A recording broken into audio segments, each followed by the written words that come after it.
In April of 2024, I remember calling them and saying, hey, I have an idea. Do you want to be a part of it? And we went and sat down and had coffee, and I literally wrote out on a piece of paper, this is what I'm thinking, we're going to do this here. And they just said, we're all in if you can make it happen. And it was a process to make happen. But I remember I called no one else because I wanted no one else. Because I mean, it's coaching in cars, man. A lot of limiting beliefs out there, thinking, how in the world am I going to accomplish something like that? Not dissimilar to anybody. The greatest risk we were afraid of that did not come to fruition is... If I started a new business tomorrow, the first thing I would do is hire a coach. All right, so welcome back to Coaching in Cars. I got my buddy Gordon Lake with me today, owner of Simpsonville Fitness Company here in, well, we're actually in Fountain Inn right now, but in Simpsonville. Also owner of a coaching company, Apex, and has a full-time job with what I call the mothership CrossFit, or CrossFit headquarters. So yeah, man, I kind of introduced you, but I'll let you just kind of tell me a little bit about CrossFit Simpsonville Company. I want to start with the gym. When did it start, and what was the vision in starting that gym? Yeah, man, so originally we started, our name was CrossFit Simpsonville. We started back in 2018, and it was kind of, I'm not going to say it was a joke, but it was almost like a joke. So, I got really big into fitness, like early college. My parents were always into fitness, and I enjoyed it. And I remember we moved down here and I got into fitness, and I remember my wife one day was like, hey, I think we're gonna open a CrossFit gym. And I laughed because at the time we had no money to our name. We've never owned a business. We were currently going to a CrossFit gym. And she's like, no, I think it's gonna happen. Yeah, I'm like, okay, whatever. 3 months later, that CrossFit gym's like, hey, we're gonna close, do you guys wanna buy it? Well, we did not wanna buy it, just because at the time we thought starting fresh would be the best thing for us. So within a matter of, she told me in January of 2018, by May of 2018, we opened up the doors to CrossFit Simpsonville, which was insane. We had no idea what we were doing. All we knew was that it was me, Annie, and my business partner, Bill. We just knew, man, that we 100% loved and served people through fitness. And we knew if we kept our focus as that, we could learn the other things. Yeah. And then fast forward 7 years, and now we're a Simpsonville Fitness Company in a 12,000 square foot building that we've gutted. And it's, I think right now it's surreal because it's just happened the last 3 weeks. So it's you talk about it, you prepare for it, you go through it, and now you're like, oh wait, this thing is here now. Yeah. Well, and here's the thing is, what attracts me so much to you and to the gym is you're one of the very few every CrossFit gym across the nation says we're all about community, but I feel like every experience that I've had up until you has been, yeah, that's kind of BS. Yeah. We're about the community if you're in the community, but if you're not, we're not about it. But there's something about your gym that the community continues to follow me outside of those four walls, which is very interesting and very unique to me. But I think it speaks to why the business grew up and got successful. And now you're in a new location where you've expanded, is because that sense of community that you have created and your team has created has been your secret weapon. Yeah. Well, and it's incredible. I appreciate you saying that because you focus so much on building it, you don't really take a chance to step back. But I know early on, one thing that Annie and I talked about was hey, we're gonna treat this like it's our living room to our home. And even on our website, we have a video where hey, when you step in these doors, you are essentially stepping into our home. Yeah. And one thing we've been very adamant about since day one, man, is we're believers, and we believe that God is shepherding and calling people to us. So the moment you walk into our front doors, man, you're in our flock. Yeah. And we're going to do life with you. And we've really tried to encourage our people, hey, even outside of here, just everyone wants to be a part of something. Yeah. Everybody does, whether it's a church, a gym, a sports league, whether you're a Cowboys fan, unfortunately, whatever it may be, they want to be a part of something. And just being able to receive with open arms, and then, man, meeting people where they're at. To this day, I tell people, I can name, there's 233 people in our gym. I can name every single person in our gym and probably tell you one interesting fact about them or their life. Yep. But it's just the intentionality of meeting people where they're at every day. And it's little things. When someone walks in the gym, just know their name. Ask them how they're doing. Just cut up with them. Don't talk about like fitness or the workout. Just like meet them where they're at. And we have tried to keep that a staple in 7 years. And it just like when people come and talk to us about the community and they're like, well, how'd you build it so strong? Like a lot of it is what we believe that you lead from the front. That like Annie and I and Bill have just been in the forefront for 7 years, consistently day in and day out serving and loving people. Well, and here's the thing is you have a leadership team between the three of you that all operate under the same principles. And you know, I'm not trying to bring what I do into this conversation, but in all reality, like that's purpose, core values. You guys live out your purpose and your core values so well as a unit that's almost like one person, you know. And like my first interaction was with you, but my first like in-person interaction really was with Bill. And I know that Bill works for you know, he has a larger you know, like a corporate style, not corporate style job, but he's got a pretty high up leadership position. And he understands that concept of like, I'm a good leader. I understand how to coach people, and it just cross-references into your business so well. And I know how Waldrop operates.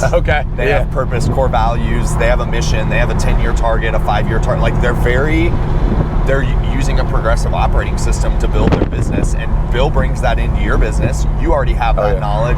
Annie has that knowledge, and you guys just work as a unit, and it's incredible. Well, and I remember like even when we started, we were like, you know, we need to create a mission statement. And when you're talking about that like to a gym, like how weird does that sound? Because most people view gyms as just, even if you own them as hobbies. Well, you're not really going to make an impact. You're not going to make money. And so I remember we sat down and we were like, no, SVL exists to empower individuals to become the best version of themselves. And then we really like broke that down. Like, and the best version of yourself is like physical, mental, spiritual, emotional, like all encompassing. It does not just have to be like, oh yeah, you're going to be this great athlete. No, like we know without a shadow of a doubt, when you come to our community, you immerse yourself in it, like you will become a better husband, a better father, a better, whether it's leader at work or a better coworker. Like, man, we've seen that through and through. It's because you learn to do hard things and you learn to do them together with people. You know, and that's really funny that you're saying, something in my head is clicking right now is, you know my journey. We both kind of have a similar, we've actually crossed paths a couple times. The bro lifting. The bro lift, but then also Columbia. Oh yeah, dude. Missouri. I forgot about together. that. Because you said Nebraska, I was like, wait a minute. So we've had like this weird, you know, we've crossed paths a lot. But, you know, lifting, when I was competing and doing that whole journey for like 3 to 5 years, the other parts of my life were off. My relationship with God was there, but it wasn't as good as it could be. I wasn't a husband. I wasn't a father at that time. I was just kind of a 28-year-old dude trying to figure out life, you know, and probably doing a lot of dumb stuff, right? I mean, I wasn't drinking, I wasn't smoking, I wasn't doing any of that, but just I probably wasn't giving my God-given gift back to my community at all, right? So it's like all these other things were off, and it felt so unfulfilling. And I think for a long time, this is me being vulnerable with you, for a long time, I think I've probably blamed my obsession with how I looked and how I worked out and how I ate. I blamed that as the reason why I was unhappy. But I think as time goes on, I realized that all of those things have to be in balance for me to truly be happy. So if I give up fitness, I'm still unhappy, even if all these other things are good. It's like, it's got to be this relationship. I think I probably haven't done a good job of balancing that. And I go back to think like, so I think we all use fitness in different seasons and different reasons in life. And so I remember like I was, vulnerable moment, like I was totally bullied in high school. Like I was a smaller guy, I was 155 pounds, and man, I remember getting bullied and just feeling inadequate and being like, well, this isn't cool. And so I started working out because of that. And then I remember early in my 20s, my father unexpectedly passed away, like one day gone. And I remember the only constant in my life at that time was me going to the gym. And so I was using the gym to cope with my emotional unrest at that time. And then like as I've matured and gotten older, now my view of fitness is, hey, this is an hour to an hour and a half to me to decompress, allow my brain to just be at ease so I can be better in these other areas of life for the people around me that matter. And if I don't have that, to your point, like then I'm not being the best, husband, leader I can be, not being the best son and brother I can be. Yeah. Get the demons out, baby. Yeah, well said. Yeah. Okay, so Apex. Yep. I know it's basically, I don't say basically, it's a coaching company. Yeah. Right? Where you are taking elite athletes. You're probably taking great athletes and making them elite. Yeah. Right? And you're doing that. There's a 4 to 5 coach program nationwide that you're interacting with these athletes on a daily, weekly, monthly basis to help them achieve their goals, right? Yeah, so we've noticed that, so when I was in the space, right, so we have the gym, SVL, and you've got great athletes there, but we noticed there was a miss. You've got these athletes who they want to make it to the next level. And in our arena, the next level is like semifinals in the CrossFit Games with very, very high mountains to reach. And so early on, I saw this niche. So back in 2019, I was like, I think there's this niche to start training some athletes. So I started very, very small. Just started training 4 or 5 people, just seeing how it worked. Well, over time, it grew, and I remember I was getting stagnant because I was trying to hold everything in my hand and do it myself. Yep. So I was trying to have 10 to 15 athletes myself, program them all, and I couldn't take anyone else on because it was just me. And so I reached out to a great friend of mine, Justin Bell, and I said, hey, we have very, very similar beliefs and values and alignment. Man, I think we can come together. And so August 2023, we merged businesses. And at that time, it was just him and I. Now we've expanded to 4 other coaches. We're in Iowa. Now we're in Texas. And we've got probably 30 to 40 athletes. But it's really been cool because to you, right, coaching, people think oh, well, you just help them, get extremely fitter and that's it. Yeah. Oh my gosh. That is just the baseline of what we do. Yeah. But we've realized you end up being more of a mentor. Yeah. A lot of the men that I work with are in their mid to late 20s. Our female coaches, a lot of the women they work with, young 20s, mid 20s. And so you end up becoming a mentor. And then too, we really work a lot on the psychological part. So you get to have these deeper conversations where people have these deep rooted, maybe some emotional things they've dealt with their whole life. And now you're confronting them well, why are you afraid of failure? Yeah. Well, hey, what emotions evoke out of you when you do fail? And so it has been a really cool opportunity to work with people all over the country to where you get to a pretty vulnerable state where fitness is just the buy-in. That's it. Yeah. That's just the foot in the door. Yeah. Then you really get to work on the human side. I love that tagline is genius, by the way. Fitness is the buy-in. Yeah. That's the ante up. No one steal that. All right. We just It's trademarked. Thank you. Trademark. Sorry, guys. Trademark before this gets on, so you're good. No, that's the ante up. You're playing poker, that's the ante. That's pay to play. Yeah. The rest of it that's where you win the pot. And that's where the work is, though, where a lot of people get scared to put in that work where you go below the surface. Some of them just want to keep it just on the fitness level, and I'm always hey, what goes on between your ears is more important than what's going on Totally. during your workout. Yep, totally. Yeah. Dude, and then you got a full-time job on top of it all. Yeah, that's the thing, man. So I've been going back and forth. So I've had some really cool jobs. I spent a lot of time working in law enforcement. That's my my degree and everything. I can see that. And I love that. And then my wife has been great. My wife has challenged me so much to be hey, I think you just need to go out on your own. However, I did come across a really great opportunity with CrossFit HQ, the mothership. And so I'm over the Southeast. So I've got 700 plus gyms that I get to work with, doing business consulting and just literally doing a lot of coaching. Yeah. And that has just been my passion as I get further in life is I just want to take people and help them see their potential. Yeah. Man, let me help shape and mold them into that. That's your tithe back to the community. Well said. Yeah. Yeah. 100% well said. And the joke is literally, my wife said the other day, she's and even Patrick Rogers said this, he's one day I'd like to talk to you about leaving and just going out on your own. I'm yeah, you and my wife, Patrick. Okay, I get it. Maybe God's telling you something. He's knocking on that door. Yeah. Well, you built something incredible, dude. I love it. The community's incredible. I mean, it's great. And there's just so much personality. When you sit down and have a conversation with you, you can see the personality in the gym between you, Andy, and Bill. Yeah. You can see that personality in the gym, and it's incredible. So if anybody's even thinking about, joining a gym or trying to get fit or any of those things, dude, just go work out with them.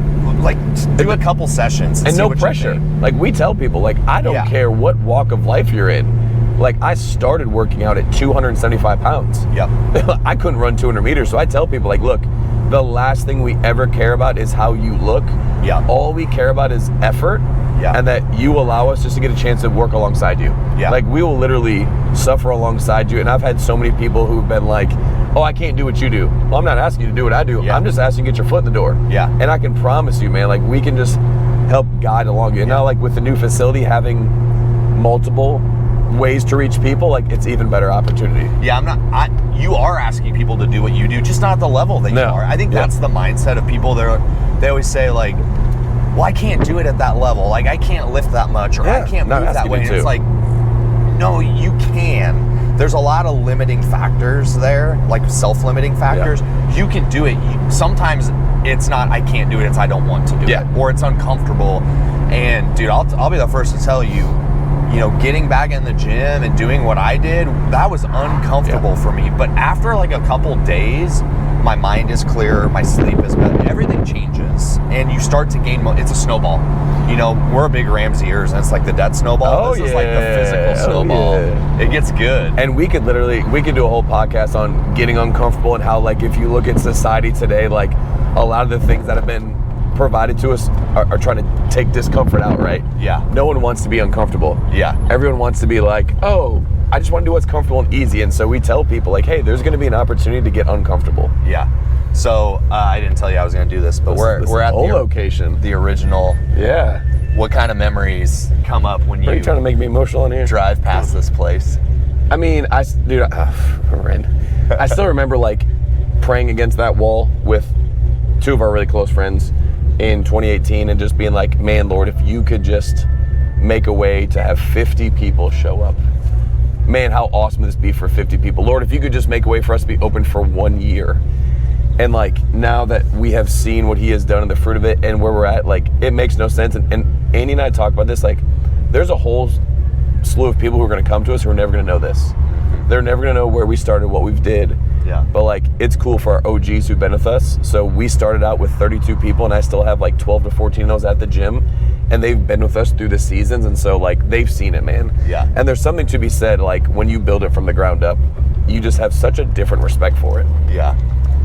I've run a few laps around that place. We need to tell them to take that sign down, don't we? Yeah. Wait a minute, guys. So I want to switch gears for a second.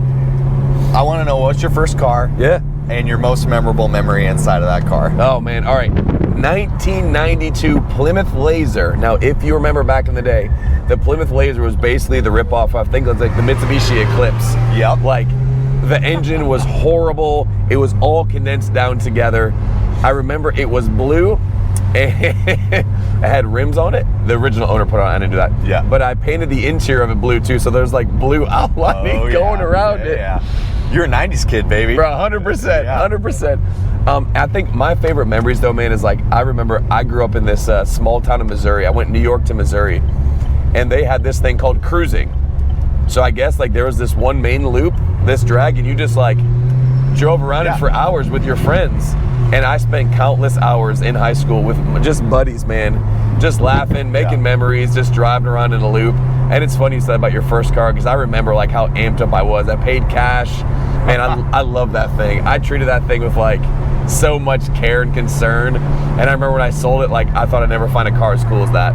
We need to like get back to the 90s car names, like the Laser, the Talon, the Eclipse. Oh my God, the Talon, the Eagle Talon. Yeah, oh man. my gosh. Dude, there was some good, you know, the Firebird. Oh yeah. There's a lot of good 90s names. We bring them back. Oh, we do need to bring those back. So, dude, that's awesome. Yeah, so you talk about cruising, like I grew up in a small town, and 15 minutes away there was a little bit of a larger small town where I was there every Friday and Saturday. Yep. I had a Camaro, still have Camaros, but I had a Camaro. We drove I burned a lot of gas on that main street. A lot of gas. It was just something about that though, where like you were proud of the fact you had a car. Yeah. And you want to show it off to your friends. But then too, it was like, I don't want to say it's like a simpler way of life, but there was no social media, right? Yeah. There was none of that. Yeah. It was just us driving and cruising and being in the moment. Yeah. Community. Yeah. You know? You've been building community a lot in your life. Yeah, I just realized this. I was like 16. I've been doing this. Yeah. This whole podcast has brought me to this assumption. Yeah. Oh man, that's hilarious. So you brought up something about, you know, like we've talked about community a lot on this, and building community and building your business through knowing people and all of that, which is amazing. But you talked about sports teams just a little bit at the very beginning of this, and you know, I always tell my story about how I became a Nebraska fan, and I lived in Columbia, and you know this. I lived in Columbia when they were Big 12. Yeah. And then made the SEC switch. Yep, when they paid that money. Yeah, and dude, Columbia changed a lot when the SEC switched over. But when I did that, I still wore all of my Nebraska gear, and it's like, how did they create this following in me that I wear it everywhere I go? I live in South Carolina now. Clemson's 25 minutes from me. Carolina Gamecocks are an hour and a half from me. Georgia Bulldogs are an hour from me. You know, like, I live in the SEC now, and I still wear my Nebraska gear everywhere I go, and it's like, there's something about that this community gets created, but you follow it regardless of circumstance, and it's like this heart connection. And I think what you're doing with, Simpsonville Fitness Company is you're like creating that heart connection. Like, people are gonna wear your stuff out. People talk about your gym all the time. I've closed so many loops of community inside of your gym. It's insane. It's just different. I don't know how to describe it on camera. You got to go feel it for yourself, but it's different. And a lot of it's attributed to the three of you living out a purpose, living out some good core values and a mission, and you're just going forward and you're taking risk. At the end of the day. Like, regardless of the risk, you're doing it and you're following your vision. I like what you said, though. Just like, I remember it's like being a Missouri fan, right? Going to University of Missouri, like, we hated Nebraska. Hated Nebraska, dude. And I remember going to a game in Nebraska, Missouri. I think I remember telling you this when we first met, and like, I got the full experience, man. I went with my buddies that were Nebraska fans. We drank the red beers. We went to the stadium, and they were so diehard. And I just remember leaving there being like, dude, those Nebraska fans, this is like in their blood.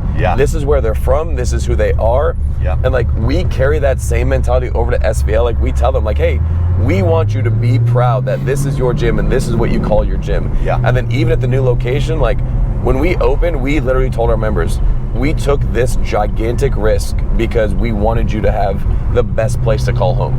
And like, be proud of this place. Like, man, tell everyone about SVL, wear it on your shirts, wear it on your apparel, like stickers, whatever, but like, we want them to have pride in that, that they're a part of something bigger than themselves. Patrick's got a SVL sticker on the back of his truck. Nice.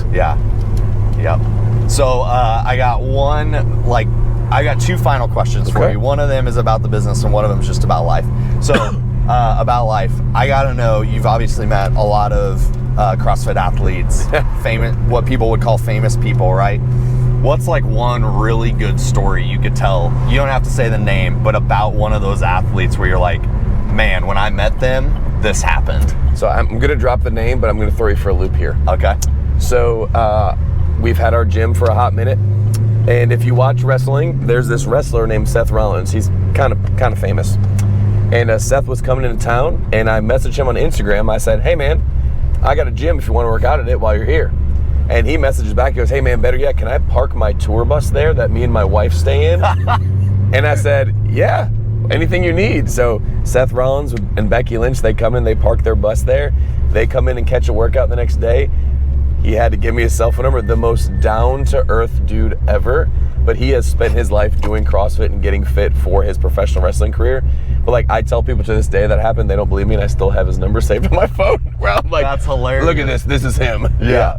It's like the ultimate name drop. It's the 100%. And we have a picture with them too. I'm like, you can't deny this anymore. Yeah. That's hilarious. I was talking about CrossFit athletes, but we lived in Omaha, and Stacy Tolliver owns CrossFit in Omaha. OG. And and like, I knew who she was, but I had never been to the gym or anything like that. When my wife got pregnant, we walked in and we're sitting in the OB, and Stacy Tolliver comes and sits right next to us, and I'm like, she was pregnant at the time, I think it was her first, and wait a minute here. I'm like, I think I know her. And then, eventually I figured it out in my head, and I'm like, oh, really interesting. So my wife and her shared the same OB. That's awesome. And I was like, what a weird world. And then we went around for kid number 2, and I think she has 2 now, because the second time, I remember she's been pregnant. I know she's been pregnant at least twice. Yeah, the second time she was there again. It's like we lined up kids. Interesting. With our families. It's a small world. Yeah, it's a really small world, especially in Omaha. So that's the only CrossFit person I think I've ever met in person. Everybody else I've just seen on TV and through interviews and whatnot. I can say, now that I work for the mothership, I've met a ton of them, and then so many of them are so cool, down to earth. Like, on TV you only see one side of them. Like, when you get them, like, I remember one year I was at the CrossFit Games working, and like, just sat there, cut up, had some coffee with them, and they're just normal humans. Yeah, just the switch flips. Yeah, 100. When they get on the floor, it's a different person. But like outside of that, they're just so chilling down to earth, man. Yeah. Actually, I in the fitness world in general, like competition, there's like a switch. Oh, yeah. That flips. I remember, whenever we would get close to competition time, my coach and our relationship was not good, and I always blamed it on we're keto diet. I'm eating 6 times a day, but it's like this much chicken. I need carbs for my brain. Yeah, exactly. So I was like, okay, it's just my diet, but really it was like the competitiveness because we were competing against each other, and he was coaching me. It was just one of those things where that edge. Yeah. The switch gets flipped, and when it's flipped, it's on. Hell yeah. So you built something great, man. I love you. You're great. This was such a fun interview. But yeah, man, what's next for CrossFit Simpsonville or Simpsonville Fitness Company? I'll edit that out. We'll edit that, don't worry, guys. What's next for the gym? What's next for you guys? And like 3 to 5 years out, what's that look like? Man, so we just opened up like 3 weeks ago. We're doing our big grand opening this weekend. And this is gonna sound crazy, I can't believe I'm gonna say this on here, but like we learned really quick that like when we went through this whole process, we think we nailed a concept that can be replicated and move forward. And so we all kind of joked the other week about like, hey, in the next 3 to 5 years, we should take this concept of a upscale fitness facility, a meal prep company, lean kitchen, a PT on Greenville, and then add in either a coffee shop or barber shop and start planning those around the area. And so 3 to 5 years, we would love to replicate what we've done on the north side of town with a couple of my friends, and then continue to replicate that out like all in other parts of Greenville and outside of Greenville. Yeah, I love the one-stop shop approach. That's the mindset. Like we want people to be able to come to our gym and then leave, go get their food, any aches and pains, go see Onward. Oh, hey, you want recovery? Go jump in our sauna. And then the coffee concept, we want to hit. We've got a lot of remote people. Hey, like after the workout, man, go catch some coffee, work over here. But like that, everything in one is kind of where we're going with the fitness concept. Yeah, that's killer. Yeah, you've built like this, another community inside of your community now, which I think is super cool. I actually messaged you. I'm like, hey man, what do you think about starting like a cold plunge place? And you're like, I'm already doing it. And I'm like, dang. I should have met you a year ago. Shit, Mike. Yeah. Agreed. Yeah. A year ago, we would have had a good thing going. Heck yeah. So, yeah, man, this was great. I appreciate it. Simpsonville Fitness Company, now basically off of Fairview. Yeah, man. You're kind of over, off of the 385 on Frontage Road or whatever you want to call it. Get up on Fairview, take a right, take your first right. It is super simple to get there, and you cannot miss us. Big black building. Big, gigantic black building with beautiful grass. Yep. Yes. Yeah, I reference that there's a cigar shop across the street. There is. You. So I always remember FH2 right across the street. Yeah, man. And then the gym's right there. So who's my next interview? Who do I need to Wayne said you. Now here you are. Thank you, Wayne. So I who's my appreciate next? that. Have you interviewed Colin Medlock? I don't even know who that is. So Colin Medlock he started with one lean kitchen location, and now I believe Colin has 3 or 4 in the upstate area. Okay. So Colin is pretty amazing. Okay. We'll have to make that happen. But Lean Kitchen was my go-to in Omaha. I had another one that was Muscle Maker Grill. They were just like a small deal. Yeah. They closed down. Okay. And they were in Lifetime Fitness's parking lot. So I'm like, I go work out, just like your concept, go work out, go grab my meal, and the haircut was right across the street. Perfect. They were all 3 separate entities, but they closed down, man. And it was like a part of me died. So then we went to Lean Kitchen across the One cool thing town. with Colin is, and this is Colin and Cody Gingrich from Onward Greenville, like they were my first and only phone calls in April of 2024. I remember calling them and saying, hey, I have an idea. Do you want to be a part of it? And we went and sat down and had coffee, and I literally wrote out on a piece of paper, this is what I'm thinking, we're going to do this here. And they just said, we're all in if you can make it happen. And it was a process to make happen. But I remember I called no one else because I wanted no one else, because the level of excellence they have in their businesses speaks for themselves. Even Cody with Onward Greenville, he went from 1 location to now 4 locations.